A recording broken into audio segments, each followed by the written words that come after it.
नहीं आ रहा वीडियो क्या आता रहा है हमरा में आ गया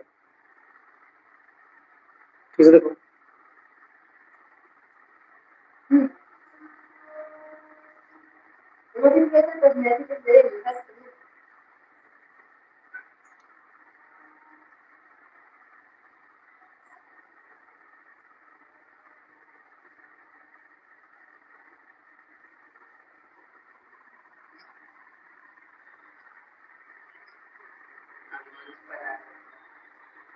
चलो पिछले क्लास में बताए थे रेट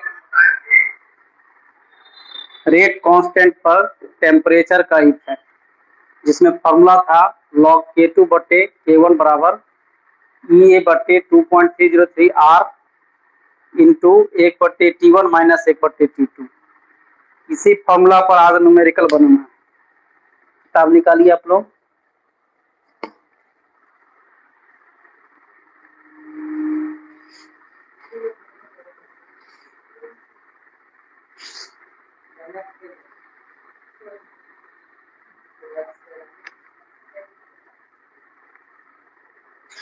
कल एक क्वेश्चन शायद बता दिए थे ना,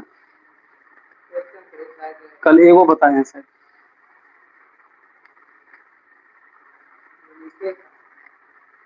कल एगो बताए हैं 700 केल्विन और 500 केल्विन बता दिए थे। 4.10 कल हो गया था। अब देखिए 4.11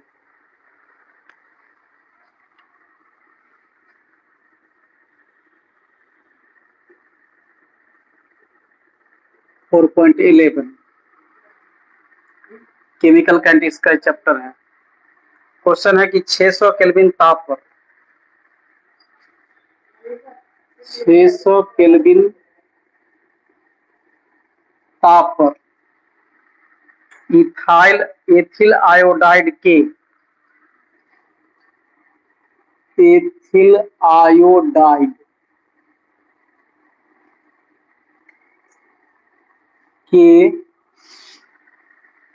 निम्नलिखित अभिक्रिया द्वारा अपघटन में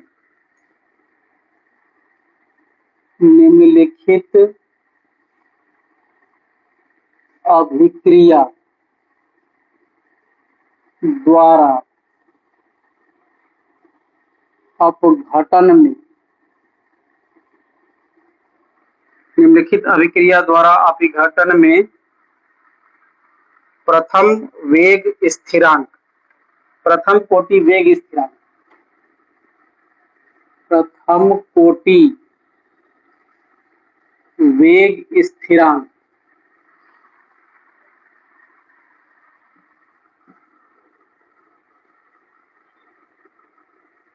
वेग स्थिरांक 1.60 गुणे 10 के पावर -5 पर सेकेंड है। इस अभिक्रिया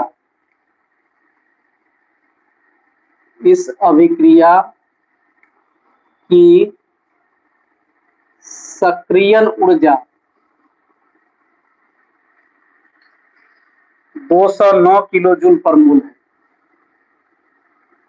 किलो जूल पर मोल है। 700 केल्विन ताप पर 700 केल्विन ताप पर वेग 700 केल्विन ताप पर वेग स्थिरांक की गणना कीजिए। वेग स्थिरांक की गणना कीजिए। रिएक्शन दिया हुआ है C2H5I, C2H5I गैस है, इससे बनता है C2H4 और HI बनता है, C2H4 gas plus HI gas. यह एक रिएक्शन,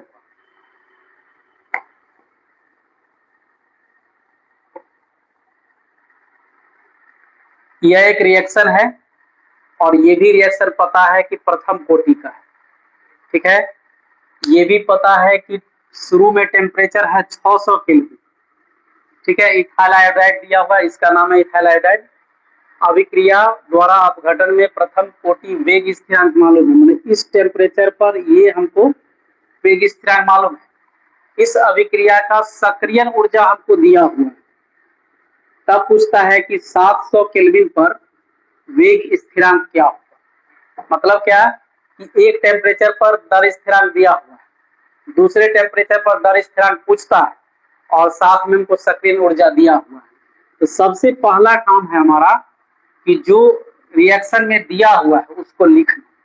तो यहाँ पर T1 दिया हुआ है 600 केल्विन दिया हुआ है, ठीक है।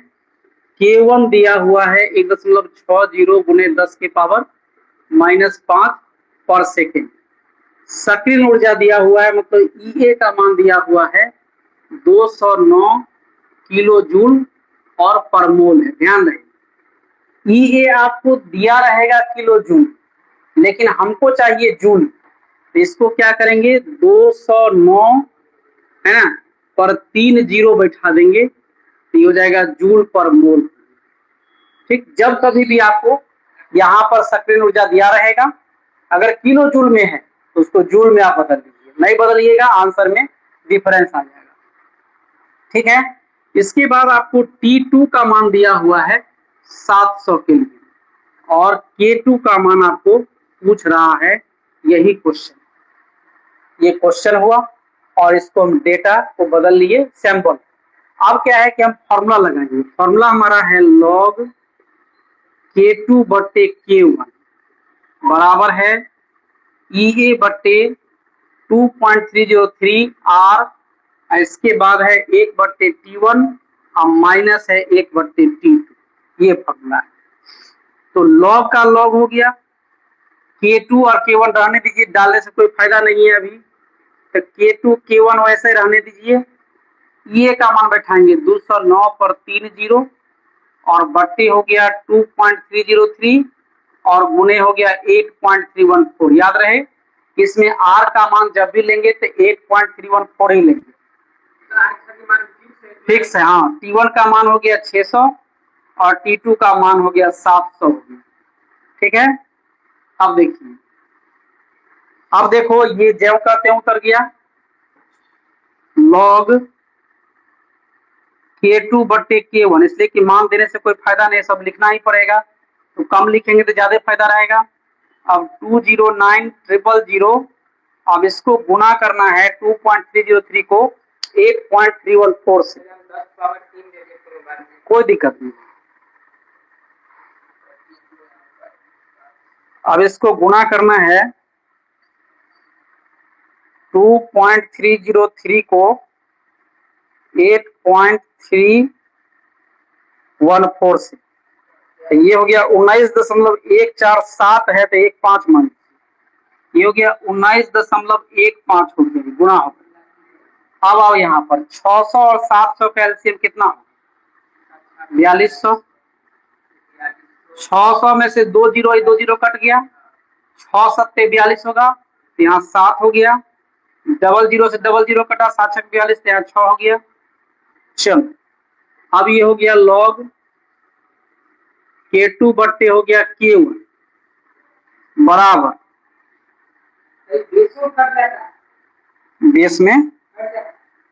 बेस में कहाँ कटा, बेस में कहाँ कटा, इससे इसमें भाग देंगे कि नहीं, लॉग का जो नहीं है, सॉरी क्या कहते हैं भिन्न के जोड़ घटाव का नियम है वो फॉलो करेंगे कि नहीं करेंगे। तब अब आ जाओ, यहाँ हो गया तुमको 209,000 बट्टे हो गया 19.15 और गुना हो गया 7 में 6 हो गया तो 1 बट्टे हो गया 4200 हो गया। बातचीत नहीं हो गया। अब यहां देखो पहले बाद में लिखना, 00 से 00 तुम्हारा कट गया तो log K2 बट्टे K1 बराबर हो गया, अब देखो 2090 और बट्टे हो गया 19.15 को गुना करेंगे 42 से तो ये 804.3 हो जाएगा, 804.3। अब क्या है, यहाँ log K2 है और यहाँ K1 हो गया। अब 2090 में डिवाइड करेंगे 804.3 से तो 2.598 हो गया, 2.598 हो गया। ठीक है। अब देखो, अब ये log को उधर ले जाएंगे तो इधर क्या बचेगा, K2 बट्टे K1। अब देखो कि log उधर ले गए तो log का क्या होगा, तो ये हो जाएगा एंटी log हो जाएगा और 2.5985 इसका जो ऊपर का वैल्यू हो रह गया। अब हम लिखेंगे K2 बट्टे K1 बराबर एंटी लॉग में 0.59 के 8 में देखो मान कितना है। हाँ, एंटी लॉग का टेबल निकालना, पेज नंबर हो गया तुमको कितना है 291। एंटी लॉग यही है, यहाँ शुरू है, यहाँ शुरू है। इसमें 0.59 के 85 में देखो, एक 0.59 के 8 में यहाँ है 0.5 है, ये 0.59 है, इसके 8 में कितना है 3963। यहाँ लिखेंगे 3963। इसके बाद फिर 5 है तो उसी के ठीक सामने छोटका टेबल जब 5 है उसमें देखो मान कितना है, देखो यहाँ पर कितना है 5 है ना। तो यहाँ 5 जो है टेबल से मान देख के लिखे, मान ध्यान से देखो तुम लोग कैसे देखे इसको। देखो पेज नंबर तुम निकालो कितना, तो 292 में यहाँ पर है 0.59 इस जगह पर देख लो, 0.59 के 8 में मान देखे हैं, यहाँ पर देखो इस सामने में मान होगा देख लो, और इसी के ठीक सामने मीन डिफरेंस 5 में देखना है, यहाँ पर देख लिए। अब दोनों मान को हम ऐड कर देंगे,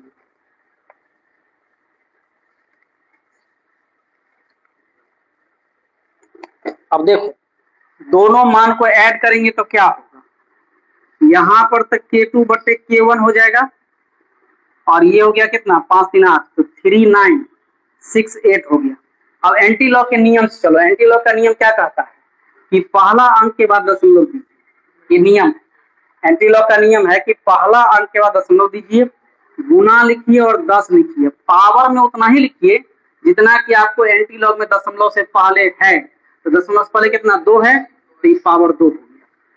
तो चलो अब हमको मालूम हो गया K2 बटे K1 का, ये नियम है, ये नियम है कि जितना मान होगा उसमें पहला अंक के बाद दशमलव देना है और गुना 10 लिखना है, 10 के पावर में वही लिखना है जो यहाँ दशमलव से पहले होगा। ठीक है। अब K2 में हमको K1 का मान दिया हुआ है, तो K1 का मान हो गया, देखो K2 बटे K1 का मान हो गया 1.60 गुने 10 के पावर -5 और ये हो गया कितना, तो 3.968 गुने 10 के पावर 2 हो गया। अब ये पलटेगा नहीं, यहाँ भाग में हो तो जाके गुना हो जाएगा, तो K2 बराबर हो गया 1.60 गुने हो गया 10 के पावर -5 इंटू हो गया 3.968 इंटू हो गया 10 टू द पावर 2 हो गया। अब गुना वाला के साथ कर लो, एक साथ करो तो 1.6 इंटू होगा 3.968 और इंटू देखो 10 टू द पावर -5 है और ये 10 की पावर 2 है, दोनों का पावर ऐड हो जाएगा। ठीक है। अब 1.6 को गुना करेंगे 3.968 के, 1.6 गुना 3.968 686, तो ये हो गया 6.3488 है, 6.348, 6.3488 गुना हो जाएगा 10 की पावर कितना, तो -3 होगा। 6.3488 इंटू 10⁻³ हो गया, यही हो गया पर सेकेंड आंसर हो गया इसका।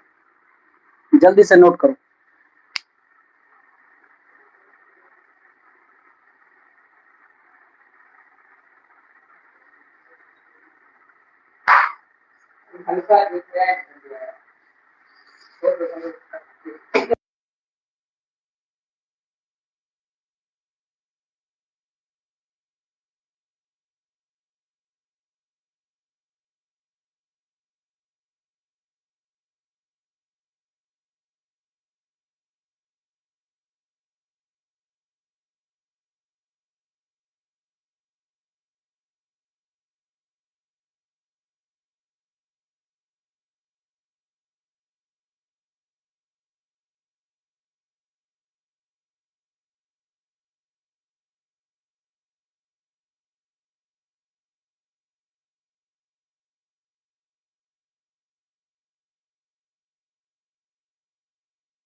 क्वेश्चन मिटाते हैं, फिर क्वेश्चन लिखते हैं, तो बहुत टाइम लग जाएगा।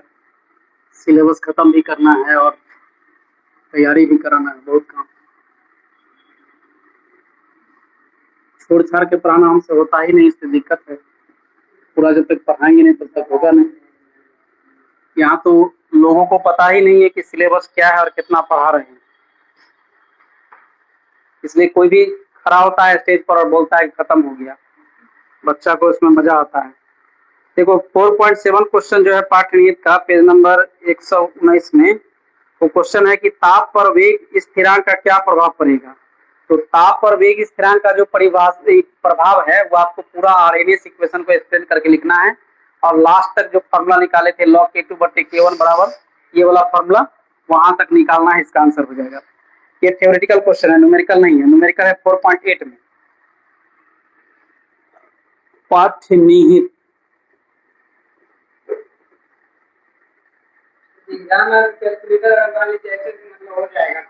नहीं करना है। एग्जामिनेशन में जो क्वेश्चन रहेगा तो बना करके जहां तक में बनेगा वहां तक छोड़ दीजिएगा। कैलकुलेशन अगर हार्ड है तो वहीं पर छोड़ दीजिएगा, नंबर पूरा मिल जाएगा। वैसे ही एग्जामिनेशन का जो भी क्वेश्चन मैंने देखा है अपने जीवन में जब भी, तो ऐसा कैलकुलेशन रहता है कि आप आसानी से सॉल्व कर सकते हैं। हाँ, सॉल्व करने के लिए दिया रहता है। अब देखिए क्वेश्चन है पाठनीति का 4.8। क्वेश्चन लिखिए, परम ताप है 298 केल्विन में। परम ताप 298 केल्विन में 10 केल्विन की वृद्धि होने पर, 10 केल्विन की वृद्धि होने पर, 10 केल्विन की वृद्धि होने पर रासायनिक अभिक्रिया का वेग दोगुना हो जाता है। रासायनिक अभिक्रिया का वेग दुगुना हो जाता है, दुगुना हो जाता है, दुगुना हो जाता है। इस अभिक्रिया के लिए ईए की गणना कीजिए। इस अभिक्रिया के लिए, इस अभिक्रिया के लिए ईए की गणना कीजिए। ईए की गणना कीजिए। सेम क्वेश्चन, आप चाहिएगा तो इसको बना सकते हैं, लेकिन आप नहीं बनाइएगा क्योंकि आप में डर घुसा हुआ है। ठीक है, चलिए इसको देखिए, रिवाइज कीजिए घर पर अपना आराम से, इसको समझिए। ये लिखा गया ना,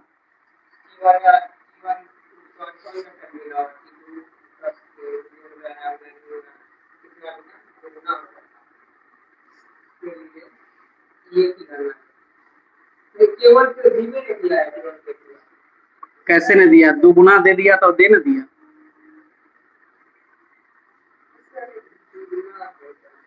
अरे K1 अगर x होगा तो K2 हो जाएगा 2x। दुगुना का क्या अर्थ हुआ? देखो परम ताप है 298 केल्विन, शुरू का ताप है तो T1 मान लो 298 केल्विन है। अब यहाँ पर क्या है, ये दे रहा है कि 10 केल्विन की वृद्धि हो रहा है, और 10 केल्विन की वृद्धि हो रहा है इसलिए दिया है कि दुगुना हो जाता है। याद करो थ्योरी पढ़ाए थे कि हर 10 डिग्री सेल्सियस पर या 10 केल्विन पर टेम्परेचर जो है दुगुना हो जाएगा। क्या कहते हैं, इसका रेट दुगुना हो जाएगा, तो वही दिया। तो यहाँ 10 केल्विन वृद्धि हो रहा है, तो इसका मतलब है कि T2 10 नहीं होगा, 298 प्लस 10 हो जाएगा, तो ये हो गया 308 केल्विन हो गया। दुगुना हो जाता है नहीं, टेम्परेचर जो है 298 केल्विन परम ताप का है, यह टेम्परेचर कहता है कि 10 केल्विन की वृद्धि होगा तब, तो फाइनल टेम्परेचर होगा 298 प्लस 10, तो 308 केल्विन हो गया। अब इस पर देखो, अगर K1 बराबर K है तो K2 बराबर हो जाएगा 2K हो जाएगा, लेट मान लो, तो मैंने K2 बराबर 2K हो गया। अब इससे कहता है कि तुम EA निकालो, इसका कितना हो। अगर आप फिर से क्वेश्चन में कहता कि दुगुना हो जाए तो सीधे हो जाता 600। नहीं, अगर इसमें फिर 10 जोड़ देंगे ना तो 2 गुना से फिर 4 गुना, हर 10 डिग्री सेल्सियस ऐड करने के बाद वो पहले का दुगुना हो जाता है, ऐसा नियम। अब चलो हम फॉर्मूला लगाएंगे, हम कहीं नहीं इधर उधर भटकेंगे, फॉर्मूला पर जाएंगे। K2 बट्टे K1 बराबर हो जाएगा, ये बट्टे हो जाएगा 2.303 होगा, R होगा 1 बट्टे T1 होगा माइनस 1 बट्टे T2 हो गया। अब देखो लॉग का लॉग हो जाएगा, K2 हो गया 2K और K1 हो गया K, तो ये हो जाएगा। फिर EA हमको निकालना है, 2.303 होगा, R का मान 8.314 हो जाएगा, और 1 बट्टे हो जाएगा तुमको कितना 298, और माइनस हो जाएगा 1 बट्टे कितना तो 308 हो जाएगा। ठीक, अब देखो यहाँ पहले देखो बाद में लिखना। अब यहाँ K से K कट गया, ठीक, तो क्या हो जाएगा log 2 हो जाएगा। ठीक, अब यहाँ देखो EA रहने, इसको गुणा करने पर कितना आता है, 19.something आता है।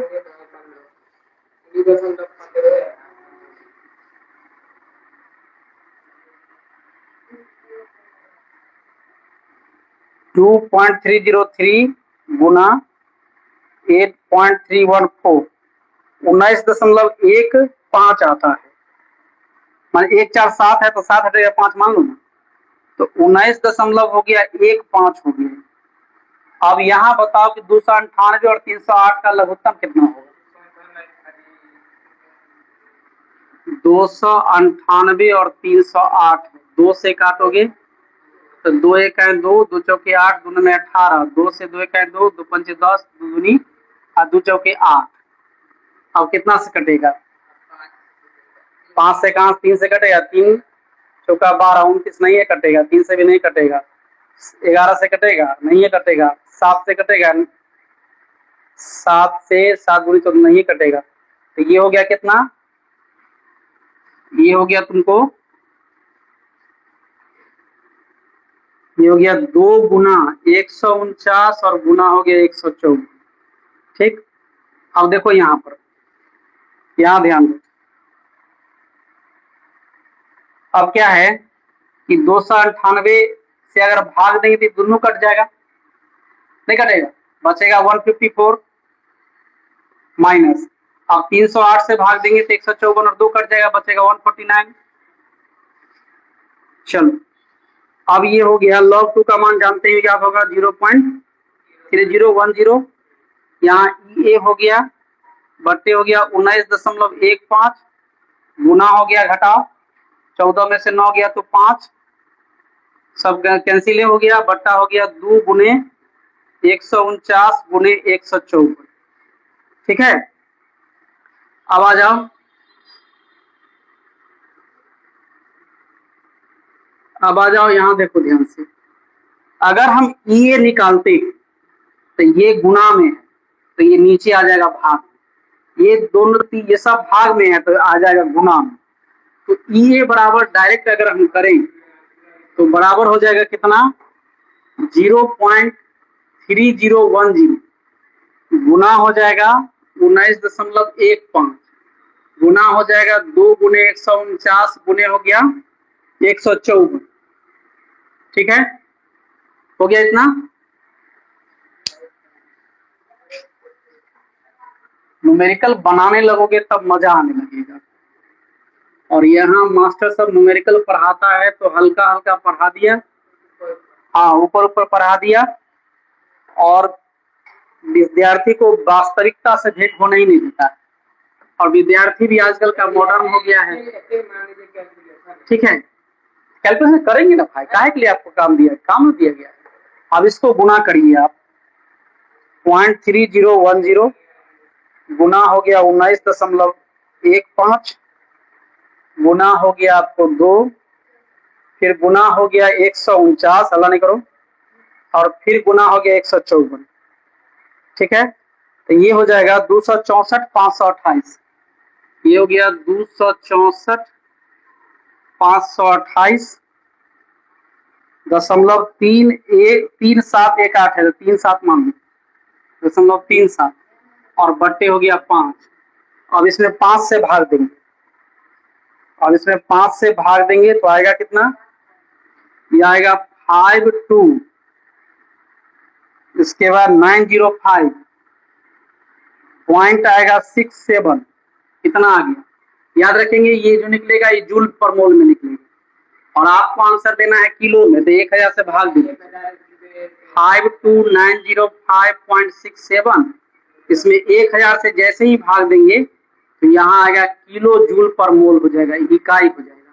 मतलब आंसर हमारा यही है, लेकिन हमको पूछ रहा है किलो जूल में, तो अब क्या होगा, 3 अंक बाद दशमलव आ जाएगा, तो 52.90567, मतलब लगभग में हो गया 52.9 समझो या 05 समझो, इतना हो जाएगा किलो जूल पर मोल। यही हो गया, इसका आंसर हो गया। जूल पर मोल पर छोड़ सकते हैं, लेकिन जो भी आंसर होता है देखो, हाँ ये किलो जूल में रहता है, मात्रक इसका जूल पर मोल ही है, लेकिन जब भी आएगा क्वेश्चन या आपको आंसर देना होगा तो किलो जूल में देना है।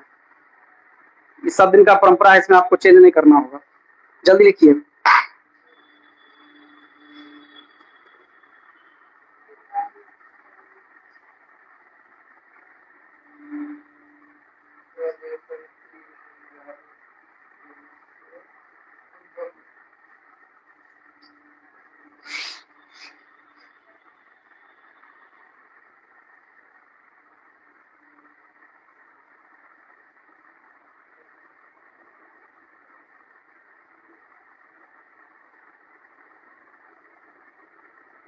जो केवल मान लिए सभी के ना, केवल मान लिए के, और K1 को K मान लिए हैं, तब ना उसका K2 डबल करेंगे उसका।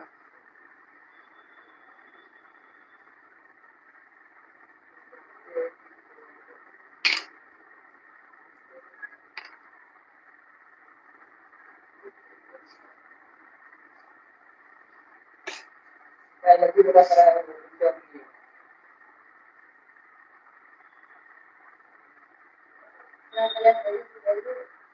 चार्जर